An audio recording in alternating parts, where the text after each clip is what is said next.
যুগে যুগে যত নবী রসুল আল্লাহ পৃথিবীতে প্রেরণ করেছেন তাদের মূল উদ্দেশ্য ছিল সমাজের ন্যায় এবং ইনসাফ ভিত্তিক সুবিচার কায়েম করা এবং বিশৃঙ্খলা এবং সহিংসতা সব কিছুকে সমূলে সমাজ থেকে উৎপাটন করা। একটি মানুষের মধ্যে রয়েছে পশুত্বের গুণাবলী, একটি মানুষের মধ্যে রয়েছে সুন্দর স্বভাব, ফেরেশতা চরিত্র। দুটি স্বভাব, দুটি গুণাবলী, দুটি চরিত্র মানুষের মধ্যে বিদ্যমান। পশু সুলভ আচরণের ওপরে ফেরেশতা সুলভ চরিত্রকে প্রাধান্য এবং প্রতিষ্ঠিত করার জন্যই নবী রাসূল পৃথিবীতে আগমন করেছিলেন।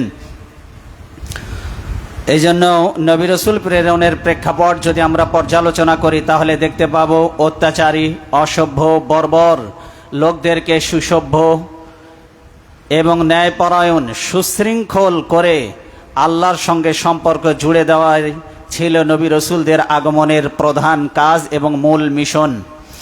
কোরআনে আমরা এর প্রতিধ্বনি এবং বাস্তবতা লক্ষ্য করতে পারি। কোরআনে বলা হয়েছে লাকাদ আরসালনা রুসুলানা বিল বাইয়িনাত। আল্লাহ বলছেন আমি রসুলদেরকে প্রেরণ করেছি সুস্পষ্ট নিদর্শনাবলী সহ। ওয়া আনজালনা মাআহুমুল কিতাব, আর নবীদের সাথে নাজিল করেছি কিতাব, আসমানি কিতাব। ওয়াল মিজান, এবং তাদের সাথে আমি নাজিল করেছি ন্যায় নীতির মানদণ্ড। লিয়াকুমান নাস বিল কিসত, যারা এই সমাজের মধ্যে এই আল্লাহ প্রদত্ত এই কিতাব দিয়ে তারা মানুষের মধ্যে ইনসাফ কায়েম করবে। সূরা আল হাদিদের 25 নম্বর আয়াতে আল্লাহ বললেন কিতাব নাজিল করেছি এবং ন্যায় পরায়ণের মানদণ্ড নাজিল করেছি এই জন্য যাতে করে তোমরা সমাজে ইনসাফ কায়েম করতে পারো, সুবিচার প্রতিষ্ঠা করতে পারো। ইসলামে ন্যায় বিচার প্রতিষ্ঠার ক্ষেত্রে ধনী গরিব, সাদা কালো, নারী পুরুষ, উঁচু নিচু, ধনী আত্মীয় অনাত্মীয়, ধনী গরিব এ ধরনের কোনো বৈষম্য সুবিচার প্রতিষ্ঠার ক্ষেত্রে ইসলাম করেনি। ইসলাম সবাইকে সমান দৃষ্টিতে মূল্যায়ন করেছে।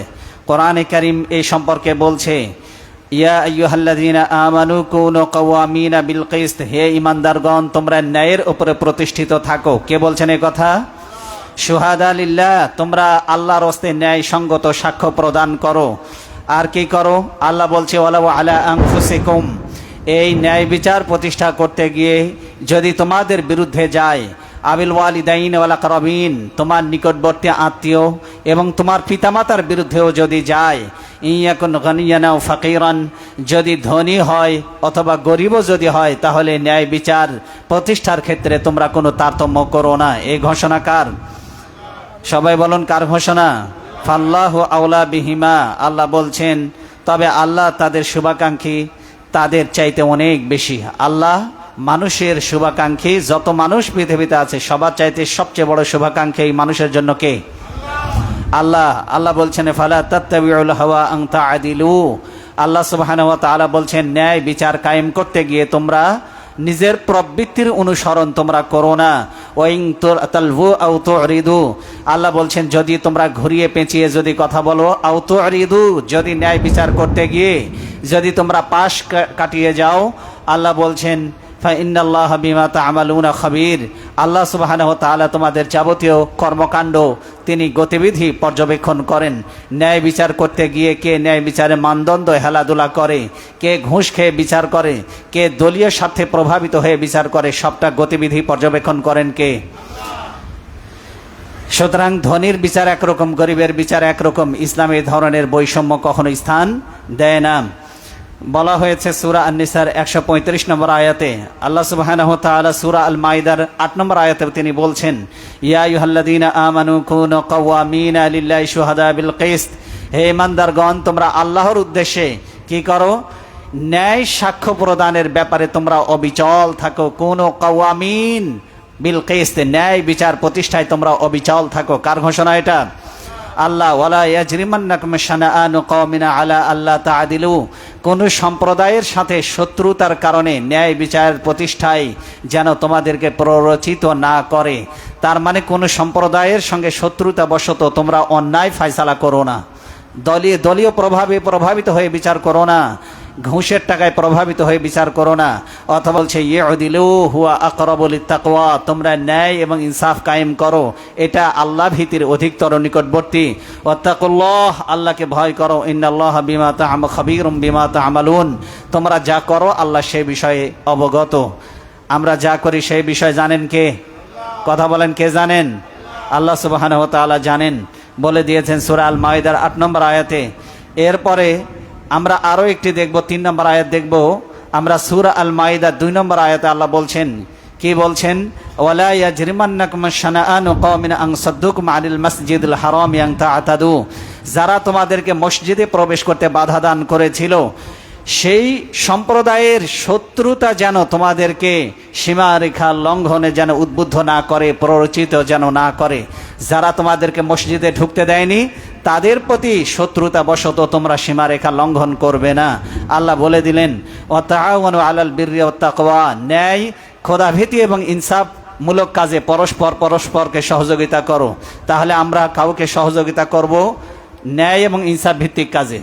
কথা বলেন ঠিক কিনা? এই পৃথিবীতে শান্তি প্রতিষ্ঠার জন্য পূর্ব শর্ত হলো ন্যায় এবং ইনসাফ ভিত্তিক সমাজ কায়েম করা। মানুষের মধ্যে যদি ন্যায় এবং ইনসাফ না থাকে তাহলে সমাজে ইনসাফ প্রতিষ্ঠিত হবে না।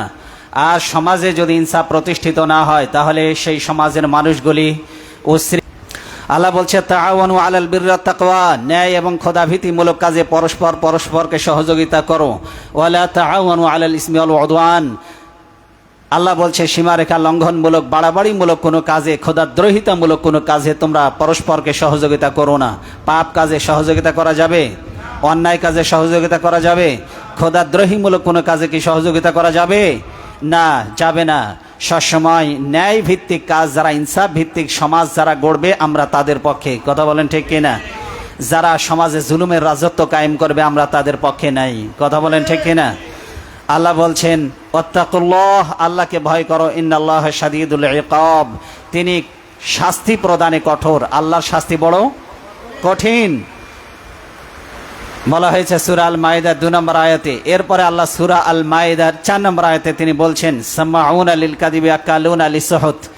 ভালো করে খেয়াল করুন, আল্লাহ বলছে এই পৃথিবীতে সবচেয়ে বড় দুশমন মুসলমানদের জন্য 2টা শ্রেণী। কয়টা শ্রেণী? আরেকটা হলো ইহুদি। কে ঘোষণা দিয়েছেন এটা? সেই ইহুদিদের মাঝে, যেই ইহুদি জাতি মুসলমানদের সবচেয়ে বড় দুশমন, সেই ইহুদিদের মাঝেও বিচার করতে গিয়ে তোমরা কখনো অবিচার করো না। আল্লাহ বলছেন যে দলেরই হোক না কেন, যে মতের, যে পথের, যে আদর্শের লোক হোক না কেন, যে ধর্মেরই লোক হোক না কেন, কখনো তোমরা ন্যায় বিচার করতে গিয়ে জুলুম করবে না। কার ঘোষণা এটা? বলেন কার ঘোষণা? আল্লাহ বলছে মিথ্যা বলার জন্য এরা গুপ্তচর বৃত্তি করে। গুপ্তচর বৃত্তি করে এই ইহুদিরা মিথ্যা বলার জন্য। ফাইন জাউকা ফাহকুম বাইনাহুম, এই ইহুদিরা তোমাদের কাছে যদি বিচার চাইতে যদি আসে তাহলে ফাহকুম বাইনাহুম, এই ইহুদিদের মাঝেও তোমরা ন্যায় বিচার করো। কে বলছেন এই কথা? ইহুদিরা, বিধর্মীরা, তারাও যদি তোমাদের কাছে আসে খবরদার বিধর্মী বলে তাদের প্রতি যেন জুলুম করো না। মিথ্যা বলার জন্য তারা গুপ্তচর বৃত্তি করে। ফাইন জাউকা ফাহকুম বাইনাহুম, তারা যদি তোমার কাছে বিচার চাইতে আসে, ফাহকুম বাইনাহুম বিল কিসত, আল্লাহ বলছে তাহলে তাদের মাঝে ইনসাফ কায়েম করো, সুবিচার করো। আও আরিদ আনহুম, নতুবা তাদের থেকে নির্লিপ্ত থাকো। হয় বিচার করলে সুবিচার করো, আর না হলে বিচার করার দরকার নেই।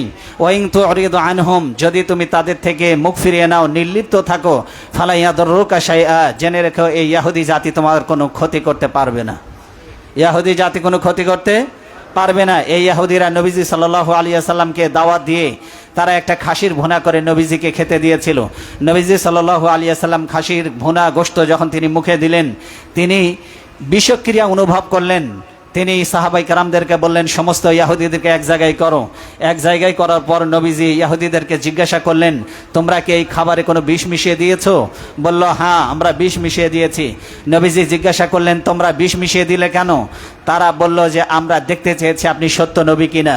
যদি সত্য নবী হয়ে থাকেন এই বিষ আপনার কোনো ক্ষতি করতে পারবে না। এই জন্য আল্লাহ বলছে যে ফালাইয়াদুররুকা শাইআ, ওরা তোমার কোনো ক্ষতি করতে পারবে না। ওয়াইন হাকামতা ফাহকুম বাইনাহুম বিল কিসত, যদি তুমি বিচার করো তাদের মাঝে তাহলে ইনসাফ ভিত্তিক বিচার করো। ইন্নাল্লাহা ইউহিব্বুল মুকসিতিন, আর আল্লাহ সুবিচারকারীদেরকে ভালোবাসেন। কাদেরকে ভালোবাসেন? নাকি অবিচারকারীদেরকে ভালোবাসেন? সুবিচার যারা করে আল্লাহ তাদেরকে ভালোবাসেন। আল্লাহর প্রিয় পাত্র তারা, আল্লাহর প্রিয় বান্দা তারা। রাসূল সাল্লাল্লাহু আলাইহি ওয়াসাল্লাম ছিলেন ন্যায় বিচারের মূর্ত প্রতীক। এই জন্য তার কাছে কোনো ধনী গরিব ছিল না, তার কাছে কোনো শক্তিশালী এবং তার কাছে কোনো দুর্বল ছিল না। তার কাছে সম্ভ্রান্ত বংশের লোক আর হীন নিচু বংশের লোক বলে কোনো ভেদাভেদ, কোনো বৈষম্য, কোনো তারতম্য ছিল না। কথা বলেন ঠিক কিনা? There are no difference between black and white, upper and lower, poor and rich, both are equal in the eyes of Islam. কথা বলেন ঠিক কিনা? নবীজি সাল্লাল্লাহু আলাইহি ওয়াসাল্লাম কেমন ন্যায় বিচারের মূর্ত প্রতীক ছিলেন, এই হাদিসটি খেয়াল করুন। নবীজি সাল্লাল্লাহু আলাইহি ওয়াসাল্লাম তার কাছে মক্কা বিজয়ের সময় একজন মেয়ে লোক, সম্ভ্রান্ত বংশের এক মেয়ে, নাম ছিল ফাতেমা। নাম কি ছিল? সবাই বলেন কি নাম ছিল? নবীজির মেয়ের নামে নাম, সম্ভ্রান্ত বংশের মেয়ে। সে মক্কা বিজয়ের দিনে সে একটা চুরি করেছে। তো সম্ভ্রান্ত বংশের মেয়ে যদি তার হাতটা কাটা হয়ে যায় আল্লাহর কোরআন অনুযায়ী, তাহলে বংশের মান ইজ্জত থাকবে না। তাই তারা নবীজির কাছে সুপারিশ করার চিন্তা করলো। কিন্তু নবীজির ব্যাপারে তারা খুব ভালো করে জানতো, যদি নবীজির কাছে যদি আমরা সুপারিশ নিয়ে যাই তাহলে নবীজি আমাদেরকে আস্ত ছেড়ে দেবে না। কিন্তু কাকে দিয়ে সুপারিশ করানো যায়? এমন একজন ব্যক্তিকে দিয়ে সুপারিশ করাতে হবে যে আল্লাহ নবীর কাছে খুব প্রিয়। কারণ আমরা যখন ঊর্ধ্বতন কারো কাছে সুপারিশ করাতে যাই এমন ব্যক্তির মাধ্যমে যাই যে ব্যক্তিকে ধরলে কাজ হবে। কথা বলেন ঠিক কিনা? ঠিক অনুরূপভাবে ওসামা ইবনে জায়েদ, তিনি ছিলেন রাসূল সাল্লাল্লাহু আলাইহি ওয়াসাল্লামের প্রিয়, রাসূল সাল্লাল্লাহু আলাইহি ওয়াসাল্লামের নাতি। তাকে গিয়ে সেই মাখজুমিয়া গোত্রের লোকেরা বলল, ওসামা ইবনে জায়েদ, তুমি তো রসুলের নাতি, তোমার রসুল তোমাকে অনেক ভালোবাসেন, আমাদের ব্যাপারে তোমাকে একটা সুপারিশ করতে হবে। আমাদের বংশের মেয়ে ফাতেমা সে চুরি করেছে, নবীজির কাছে তুমি একটু সুপারিশ করো, নবীজি যেন হাতটা কেটে না দেয়। কি কেটে না দেয়? হাত যেন কেটে না দেয়। নবীজি সাল্লাল্লাহু আলাইহি ওয়াসাল্লামের কাছে যখন এই প্রস্তাব উপস্থাপন করলেন, হে আল্লাহর নবী, সম্ভ্রান্ত বংশের মেয়ে ফাতেমা চুরি করেছে, আপনি তার হাতটা মেহেরবানি করে কাটবেন না। নবীজি সাল্লাল্লাহু আলাইহি ওয়াসাল্লামের প্রতিক্রিয়া কি হলো? হাদিসে বলা হয়েছে, নবীজি সাল্লাল্লাহু আলাইহি ওয়াসাল্লাম ফিহা তালাওয়ানা ওয়াজহু রাসূলিল্লাহ সাল্লাল্লাহু আলাইহি ওয়াসাল্লাম, যখনই রাসূলকে বলা হলো আপনি তাকে মাফ করে দেন, তার হাতটা কাটবেন না, রাসূল সাল্লাল্লাহু আলাইহি ওয়াসাল্লামের চেহারা সাথে সাথে বিবর্ণ হয়ে গেল। রাসূল সাল্লাল্লাহু আলাইহি ওয়াসাল্লামের চেহারা রাগে লাল হয়ে গেল, তার চেহারা পরিবর্তন হয়ে গেল। নবীজি বললেন, ফাকালা আতুকাল্লিমুনি ফি হাদ্দিম মিন হুদুদিল্লাহ, তুমি কি আল্লাহ নির্ধারিত শাস্তি, আল্লাহ নির্ধারিত বিধানকে তুমি পরিবর্তন করতে আমার কাছে সুপারিশ নিয়ে এসেছো? এই সাহস তুমি কোত্থেকে পেলে? তুমি কি আল্লাহর বিধানকে পরিবর্তন করতে চাচ্ছ? নবীজি সাল্লাল্লাহু আলাইহি ওয়াসাল্লামের এই কথা শুনে ওসামা ইবনে জায়েদ ভয় পেয়ে গেলেন। নবীজি সঙ্গে সঙ্গে তিনি চলে গেলেন মেম্বারে, গিয়ে আল্লাহর প্রশংসা তিনি করলেন, খুতবা দিলেন। এরপরে আল্লাহর প্রশংসা শেষ করে তিনি খুতবা দিতে গিয়ে তিনি বললেন, কি বললেন? তিনি বললেন, ফা ইন্নামা আহলাকান নাসা ক্বাবলাকুম আন্নাহুম কানু ইযা সারাকা ফীহিমুশ শরীফু তারাকুহু ওয়া ইন সারাকা ফীহিমুদ দাঈফু আকামু আলাইহিল হাদ্দা। নবীজি সাল্লাল্লাহু আলাইহি ওয়াসাল্লাম বললেন, ও সাহাবীরা শুনে রাখো, তোমাদের আগে যত জাতি ধ্বংস হয়েছে এই কারণে ধ্বংস হয়েছে যে তাদের মধ্যে কোনো গরিব মানুষ যখন কোনো অন্যায় করত তখন তারা তাদের উপরে শাস্তি প্রয়োগ করত, আল্লাহর বিধান অনুযায়ী হাত কেটে নিত। কিন্তু কোনো ধনী মানুষ যখন চুরি করত, অপরাধ করত, তখন আল্লাহর বিধান তাদের উপরে তারা প্রয়োগ করত না। ধনীর জন্য এক আইন, গরিবের জন্য আর এক আইন। ধনী হলে তারা ক্ষমা করে দিত, আর গরিব হলে হাতটা কেটে নিত। গরিব হলে আল্লাহর বিধান অনুযায়ী তাকে শাস্তি দিত। নবীজি সাল্লাল্লাহু আলাইহি ওয়াসাল্লাম কি মারাত্মক কথা তিনি বললেন!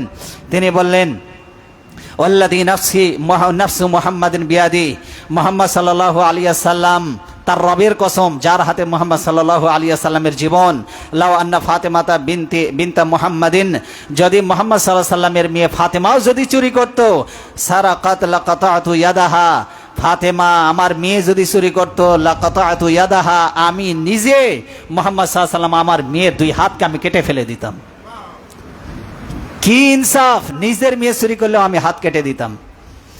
সমা আমার রাসূলুল্লাহ সাল্লাল্লাহু আলাইহি ওয়াসাল্লাম বিতিলকাল মারাতি, নবীজি আদেশ করলেন ওই মেয়ে লোকের হাত কেটে দাও।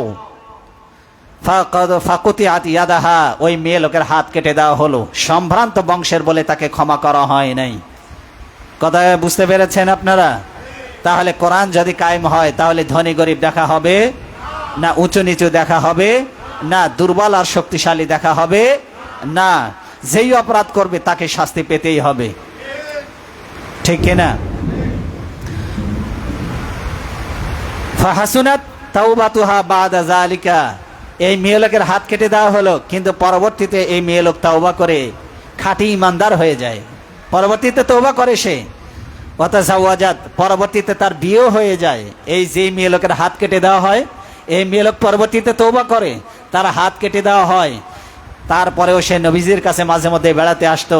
ক্বালাত আয়েশা ফাকানাত তাতি বাদা যালিকা, এরপরেও সে আয়েশা রাদিয়াল্লাহু তাআলা আনহার কাছে এই কাটা হাত নিয়েই বেড়াতে আসতো। আর ফাআরফাউ হাজাতাহা ইলা রাসূলিল্লাহ সাল্লাল্লাহু আলাইহি ওয়াসাল্লাম, আমি নবীজির কাছে এই অসহায় মেয়ের আমি প্রয়োজন আদি তুলে ধরতাম। হে আল্লাহর নবী, আপনি তো তার হাত কেটে দিয়েছেন, সে এখন আর ভালো করে কাজ করতে পারে না, আপনি একটু তার জন্য দোয়া করুন, তাকে সাহায্য করুন, এই বলে আমি নবীজির কাছে তার প্রয়োজন তুলে ধরতাম। মেয়ে লোক পরে তওবা করেছিল। এই জন্য যদি পাপীদের উপরে আল্লাহর বিধান অনুযায়ী যদি শাস্তি কায়েম করা হয়, দুনিয়াতেও শাস্তি পেয়ে যাবে, এবং হতে পারে ওই পাপী পরবর্তীতে আবার ফিরেও আসতে পারে। পারে না? পারে না? পারে। এই জন্য আল্লাহর বিধান কায়েম করলে যে পাপী যে শাস্তি পাবে, তারও তওবা করার সুযোগ নসিব হয়ে যেতে পারে। এ হলো কোরআনিক শাসন ব্যবস্থা, যেখানে কোনো দলীয় ভেদাভেদ নেই, যেখানে ধনী গরিব, উঁচু নিচু, সাদা কালোর কোনো ভেদাভেদ নেই। এই রকমের ন্যায় এবং ইনসাফ ভিত্তিক সমাজ আমরা চাই কি চাই না? ন্যায় এবং ইনসাফ ভিত্তিক বিচার কায়েম করতে না পারলে কোনোদিন সুবিচার কায়েম হবে না সমাজে। বিচারের জন্য ধুকে ধুকে মরতে হবে, দাঁড়ে দাঁড়ে ঘুরতে হবে, কিন্তু সুবিচার আপনি আর কখনো আশা করতে পারবেন না। এই জন্য সুবিচারের জন্য প্রয়োজন কোরআন। কোরআন ছাড়া সুবিচার কেউ আপনাকে দিতে পারবে না। আল্লাহ তাআলা কোরআনে কারিমের মধ্যে তিনি বলছেন যে মামলা মোকদ্দমার ক্ষেত্রে ন্যায় বিচারের নির্দেশ দিয়ে জীবনের সর্বক্ষেত্রে বিচার ব্যবস্থা নিশ্চিত করার মহাপরিকল্পনা দিয়ে আল্লাহ সুবহানাহু ওয়া তাআলা কোরআনে কারিমে বলছেন, ইন্নাল্লাহা ইয়া'মুরু বিল আদলি ওয়াল ইহসান, আল্লাহ তোমাদেরকে ন্যায় বিচারের আদেশ দিচ্ছেন। কিসের আদেশ? সবাই বলেন কিসের আদেশ? ন্যায় পরায়ণতার আদেশ তোমাদেরকে দিচ্ছেন। আর কি? ওয়াল ইহসান, সদাচার করো মানুষের প্রতি, আদেশ আল্লাহ তোমাদেরকে দিচ্ছেন। ওয়া ইতা ইজিল কুরবা, আত্মীয় স্বজনের প্রতি সদাচরণ করো, দান করো, এই আদেশ আল্লাহ দিচ্ছেন। আত্মীয় স্বজনকে দান করার দরকার আছে না নাই? ওয়ানহা আনিল ফাহশাই ওয়াল মুনকার, আর আল্লাহ নিষেধ করছেন কি কি কাজে? আল্লাহ নিষেধ করছেন তিনটা কাজে। কয়টা কাজে? তিনটা কাজ নিষেধ, তিনটা কাজে আদেশ। কয়টা কাজ আদেশ? বলেন কয়টা কাজের আদেশ?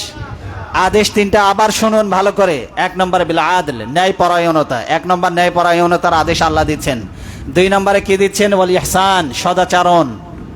তিন নম্বর হচ্ছে আত্মীয় স্বজনকে দান, ওয়া ইতা ইজিল কুরবা। কয়টা কাজের আদেশ? এক নম্বরে ন্যায় পরায়ণতা, দুই নম্বরে মানুষের প্রতি সদাচরণ, আর তিন নম্বর হলো আত্মীয় স্বজনকে দান। কে আদেশ করছেন এটা? আর নিষেধও করছেন আল্লাহ তিনটা জিনিসের। কয়টা জিনিসের? ওয়ানহা আনিল ফাহশা, এক নম্বর অশ্লীলতা। এক নম্বরে কি? অশ্লীলতা সমাজে আছে না নাই? অশ্লীল সাইট আছে না নাই? পর্নোগ্রাফি সাইট আছে না নাই? এই পর্নোগ্রাফির সাইট দেখে আমাদের ইয়াং জেনারেশন শেষ। আমাদের ইয়াং জেনারেশনকে ধ্বংস করার জন্য এই পর্নোগ্রাফি সাইটগুলি চালু করে দিয়ে আমাদের ইয়াং জেনারেশনকে জাহান্নামের দ্বার গোড়ায় পৌঁছে দেওয়া হয়েছে। সুতরাং এই জেনারেশনকে যদি বাঁচাতে হয়, রাষ্ট্রীয়ভাবে যত নগ্ন সাইট আছে সবগুলিকে বন্ধ করে দিতে হবে। কারণ এগুলি দ্বারা মানুষ জেনা ব্যভিচারের নিকটবর্তী হয়। হুট করে মানুষ জেনা করে না। আল্লাহ কোরআনে বলছে, ওয়ালা তাকরাবুজ জিনা, জেনার কাছেও যেও না। তার মানে অশ্লীল ম্যাগাজিন, অশ্লীল ছায়াছবি, অশ্লীল নাটক, অশ্লীল ফিল্ম আছে না নাই? এই সবগুলি অশ্লীল পেপার পত্রিকা যা কিছু আছে সব এগুলি দেখার পরে মানুষ আস্তে আস্তে জেনার নিকটবর্তী হয়, জেনার কাছে যেতে থাকে। আর এগুলি থেকে যত দূরে থাকবে, জেনা থেকে মানুষ তত দূরে থাকবে, ঠিক কিনা? এই জন্য এক নম্বরে বন্ধ করতে হবে অশ্লীলতা। অশ্লীলতাকে নিষেধ করতে হবে। কি করতে হবে বলেন? এক নম্বর অশ্লীলতা, দুই নম্বর মুনকার, অসঙ্গত কাজ, যত রকমের জুলুম আছে, অন্যায় অবিচার আছে সব বন্ধ করে দিতে হবে। ওয়াল বাগি, ক্ষুধাদ্রোহিতামূলক যত কাজ আছে সব বন্ধ করে দিতে হবে। আল্লাহ আদেশ করেছেন, রাষ্ট্র ক্ষমতা হাতে পাইলে 4টা কাজ সমাজে চালু করে দাও। কয়টা কাজ? সবাইকে বলতে হবে কয়টা কাজ? আল্লাহ কোরআনে সূরা আল হজে বলেছেন, রাষ্ট্র ক্ষমতা হাতে পেলেই 4টা কাজ চালু করে দাও সমাজে। আল্লাযীনা ইম্মাক্কান্নাহুম ফিল আরদ আকামুস সালাহ ওয়া আতাউজ যাকাহ ওয়া আমারু বিল মারুফ ওয়া নাহাউ আনিল মুনকার। 1 নম্বরে আল্লাযীনা ইম্মাক্কান্নাহুম ফিল আরদ, আল্লাহ বলছে জমিনে যাদেরকে আমি রাষ্ট্র ক্ষমতা দেই, 1 নম্বরে কাজ করবে আকামুস সালাহ, নামাজ কায়েম করবে। 1 নম্বরে কি করবে? ওয়া আতাউজ যাকাহ, 2 নম্বরে ইসলামী অর্থনীতি চালু করবে। আর 3 নম্বরে যত ভালো কাজ আছে সমাজে সব ভালো কাজগুলি চালু করে দিতে হবে। আর যত অন্যায় এবং খোদাদ্রোহীমূলক কাজ আছে, যত রকমের নগ্ন কাজ আছে, অশ্লীল কাজ আছে, সব কাজগুলি দুহাতে বন্ধ করে দিতে হবে। এই দায়িত্ব কার? রাষ্ট্রপ্রধানের। কার দায়িত্ব বলুন? তাহলে আপনারা আমরা যারা আছি আমাদের তো আর কোনো দায়িত্ব থাকলো না। আপনার আমার কি দায়িত্ব আছে? এবার শুনুন, রাষ্ট্রের যেমন কাজ হলো অন্যায় অশ্লীলতা বন্ধ করে দেওয়া, সৎ কাজ চালু করে দেওয়া, এই একই কাজ ব্যক্তিগত পর্যায় থেকে আপনার আমার জন্য ফরজ। আল্লাহ বলছে কুনতুম খায়রা উম্মাতিন উখরিজাত লিন-নাস, ইউ আর দ্য বেস্ট উম্মাহ। আল্লাহ বলছে তোমরা হলো সর্বোত্তম জাতি। এই সর্বোত্তম জাতির দায়িত্ব কি? আল্লাহ বলছে তা'মুরুনা বিল মারুফ, সৎ কাজের আদেশ করো। যদি তোমরা ভালো জাতি হতে চাও সৎ কাজের আদেশ করো, অন্যায় কাজ দুহাতে বন্ধ করে দাও। কার নির্দেশ এটা? কুনতুম খায়রা উম্মাতিন উখরিজাত লিন-নাস তা'মুরুনা বিল মারুফ ওয়া তানহাউনা আনিল মুনকার। তাহলে এটা ব্যক্তিগত পর্যায় থেকে আপনার আমার সকলের দায়িত্ব। অন্যায় কাজ যেখানে, প্রতিরোধ সেখানে। রাজি আছেন না নাই? এরপরে আল্লাহ সুবহানাহু ওয়া তাআলা বলছেন ওয়ালতাকুম মিনকুম উম্মাতুন ইয়াদউনা ইলাল খায়র। ব্যক্তিগত পর্যায়ে যেমন এই কাজ, আল্লাহ বলছে তোমাদের মধ্যে একটা দল থাকতে হবে। কি থাকতে হবে বলেন? সবাই বলেন কি থাকতে হবে? ওয়ালতাকুম মিনকুম উম্মাহ, উম্মাহ মানে হলো দল। আল্লাহ বলছেন তাদের দায়িত্ব কি? তা'মুরুনা বিল মারুফ ওয়া তানহাউনা আনিল মুনকার। তাদের দায়িত্ব হবে ভালো কাজের আদেশ, অসৎ কাজের নিষেধ। সমাজে এখন অন্যায় কাজ দেখলে চোখ বন্ধ করে আমরা হেঁটে চলে যাই, যার কারণে এই সৎ কাজের আদেশগুলি আস্তে আস্তে আমাদের সমাজ থেকে নির্মূল হয়ে যাচ্ছে। যদি কাউকে মারতে দেখি অন্যায়ভাবে, মোড়ের পরে একটা খারাপ কাজ হচ্ছে, জুয়া খেলা হচ্ছে, কিন্তু মানুষেরা প্রতিবাদ করে না, চোখ বন্ধ করে চলে যায়। গাঁজা, ফেন্সিডিল, ওপেন বিক্রি হচ্ছে, ইয়াবা বিক্রি হচ্ছে, এখানে মেরিজুয়ানা বিক্রি হচ্ছে, অথচ মানুষেরা এগুলি জানে, চোখের সামনে হতে দেখে, কিন্তু সবাই চোখ বন্ধ করে চলে যায়। না জানি আবার কোন বিপদে পড়ি, দরকার নাই, তার সে চাচা আপন জান বাঁচা, এরকমের টেন্ডেন্সি আছে না নাই? কিন্তু আল্লাহ তো বলছেন না, এটা সমাজের মানুষের চিত্র এমন হবে না। তা'মুরুনা বিল মারুফ, সৎ কাজের আদেশ করো। নবীজি সাল্লাল্লাহু আলাইহি ওয়াসাল্লাম নামাজ পড়ার জন্য কাবা ঘরের চাবি চাইলেন, বললেন আমাকে চাবি দাও। ওসমান বিন তালহার কাছে চাবি চাইলেন, নবীজিকে গলা ধাক্কা দিয়ে বের করে দিল, নামাজ পড়তে দিল না, কারণ ক্ষমতা হাতে নাই। কিন্তু এই নবীজি যখন মদিনায় 10 বছর থেকে নবম হিজরিতে যখন মক্কা বিজয় করলেন, 10 সহস্রাধিক সাহাবী নিয়ে যখন মক্কা দখল করলেন, মক্কা যখন বিজয় হয়ে গেল মুসলমানদের হাতে, তখন তালহা বিন ওসমানের কাছে আর চাবি চাওয়া লাগে নাই। ওই তালহা বিন ওসমান এসে বলছে, ওসমান বিন তালহা এসে বলছে, ইয়া রাসূলুল্লাহ আপনি কি নামাজ আদায় করবেন না? এই নেন চাবি। আগে চাবি চেয়েছিল, চাবি দেয় নাই, উল্টো গলা ধাক্কা দিয়ে বের করে দিয়েছিল। আর আজকে চাবি চাওয়া লাগে নাই, চাবি নিজেই হেঁটে চলে আসছে কাছে, এসে বলতেছে এই নেন চাবি, নামাজ পড়বেন না? কাবা ঘরের দরজা খোলেন, ভিতরে গিয়ে নামাজ পড়েন। নবীজি কাবা ঘরের গেট খুললেন, ভিতরে প্রবেশ করলেন। এরপরে তিনি চতুর্দিকে তিনি 2 রাকাত করে নামাজ আদায় করলেন। এরপরে চাবি নিয়ে বের হয়ে এসে তিনি জিজ্ঞাসা করলেন, ওসমান বিন তালহা কোথায়? ওসমান বিন তালহা বলল, ইয়া রাসূলুল্লাহ আমি এখানে হাজির। নবীজি তার হাতে চাবি দিয়ে বললেন, ওসমান বিন তালহা এই নাও চাবি, কোন জালিম ছাড়া তোমার হাত থেকে কিয়ামত পর্যন্ত কেউ চাবি নেবে না। আজ পর্যন্ত ওসমান বিন তালহার বংশধরের কাছে ওই চাবি থাকে। বাদশাহ সৌদি আরবের যে প্রিন্স, তারও ক্ষমতা নাই যে ওই বংশের লোকদের কাছ থেকে চাবি হাত দিয়ে জোর করে ছিনিয়ে নেয়, কারণ নবীজি বলেছেন তোমার হাত থেকে যে জোর করে চাবি ছিনিয়ে নেবে সে জালিমের কাতারে অন্তর্ভুক্ত হয়ে যাবে। এই জন্য কে তার কাছ থেকে চাবি নেবে, কে জালিম হবে, এই জন্য ওই বংশের লোকদের কাছেও আজ পর্যন্ত সেই কাবা ঘরে চাবি সংরক্ষিত আছে। এই ছিল নবীর আদর্শ। নবীজি সাল্লাল্লাহু আলাইহি ওয়াসাল্লাম সমাজে সুবিচার কায়েম করেছিলেন। কি কায়েম করেছিলেন? সুবিচার কায়েম করেছিলেন। এই সুবিচার একমাত্র ইসলামের কাছে পাওয়া যাবে, আর কোথাও কি পাওয়া যাবে? বলেন কোথাও পাওয়া যাবে? আল্লাহ বলছেন এই ন্যায় বিচার শুধু বিচারের ক্ষেত্রে না, কথা বলার সময়ও আমাদেরকে ন্যায় বিচার রক্ষা করতে হবে, সুবিচার রক্ষা করতে হবে। কিভাবে? আল্লাহ বলছে ওয়াইজা কুলতুম ফাআদিলু, যখন তোমরা কথা বলো তখন সুবিচার করো। কথার মধ্যেও সুবিচার রয়েছে। কথায় কথায় গালি দেওয়া আছে না নাই? অনেক মানুষ আছে হাসতে খেলতে গালি দিয়ে বসে, আছে না নাই? কথা বলার আগে একটা গালি দিয়ে তারপরে কথা বলে। গালি দেওয়ার প্রয়োজন নেই, তারপরেও গালি দেয়। মুখ খারাপ করতে করতে অভ্যাসে পরিণত হয়েছে। আল্লাহ বলছে খবরদার, কথা বলতে গিয়েও কি করো? ফাআদিলু, সুবিচার করো। ওয়ালাউ কানা যা কুরবা, নিকট আত্মীয় যদি হয় তার সাথে কথা বলার সময়ও সুবিচার করো। 3 নাম্বার হচ্ছে ওজনের ক্ষেত্রে সুবিচার করা। সুবিচার শুধু বিচারের ক্ষেত্রে না, সুবিচার হলো সব ক্ষেত্রে। যখন দোকানিরা ব্যবসা করে, ব্যবসা করার সময় পণ্য ওজন করে দেয় না দেয় না? এই পণ্য ওজন করার সময় সুবিচার করতে হবে। আল্লাহ বলছে ওয়াউফুল কাইলা ওয়াল মিজানা বিল কিসত, আল্লাহ বলছে তোমরা মাপ ওজন পরিপূর্ণ করো, ন্যায় সঙ্গতভাবে ন্যায় সহকারে মাপ এবং ওজন পরিপূর্ণ করে দাও। ওজনে কম আছে না নাই? খাদ্যে ভেজাল আছে না নাই? ডেট ওভার হওয়া জিনিসে আবার নতুন করে ডেট লাগাই দিয়ে সেই এক্সপায়ার ডেট পণ্য আবার বাজারে ছেড়ে দেয়, এরকম আছে না নাই? এগুলি সুবিচার হলো না। আল্লাহ বলছে এগুলির ব্যাপারেও তোমরা সুবিচার করো। বলা হয়েছে সূরা নামের 152 নম্বর আয়াত। ন্যায় বিচারের নির্দেশ দিয়ে আল্লাহ বলছেন সন্ধি করার ক্ষেত্রে ন্যায় বিচার করো। দ্বিপাক্ষিক চুক্তি, দুই দেশের চুক্তি, এটা হতে পারে না? পারে না? আমাদের পার্শ্ববর্তী দেশ আছে, নেপাল আছে, ভারত আছে, অথবা অন্য দেশের সাথেও চুক্তি হতে পারে, চায়নার সাথে চুক্তি হতে পারে, জাপানের সাথে চুক্তি হতে পারে। আল্লাহ দ্বিপাক্ষিক চুক্তির ব্যাপারে সন্ধি করার ক্ষেত্রে তিনি সুবিচার করার নির্দেশ দিয়ে তিনি বলছেন ওয়াইন তাইফাতানি মিনাল মুমিনিনা কাতাতালু ফাআসলিহু বাইনাহুমা, যদি মুমিনদের দুইটা দল যদি ঝগড়া লেগে যায়, মারামারি যদি লেগে যায়, তাহলে কি করো? ফাআসলিহু বাইনাহুমা, দুই দলের মধ্যে তোমরা কি করো? ইনসাফ কায়েম করো, সুবিচার করে দাও, মীমাংসা করে দাও। যদি দুই দল ঝগড়া লাগে, দুই ব্যক্তি ঝগড়া লাগে, দুই পরিবারের মধ্যে যদি ঝগড়া হয়, আল্লাহ বলছে ফাআসলিহু বাইনাহুমা, মীমাংসা করে দাও। কিন্তু আমরা কি মীমাংসা করি নাকি উল্টো আর পেট্রোল ঢেলে দেই? আমরা সুবিচার তো করি না, বরং আমরা কি করি? সুবিচার করার পরিবর্তে এটাকে আরো উস্কে দেই, আছে না নাই?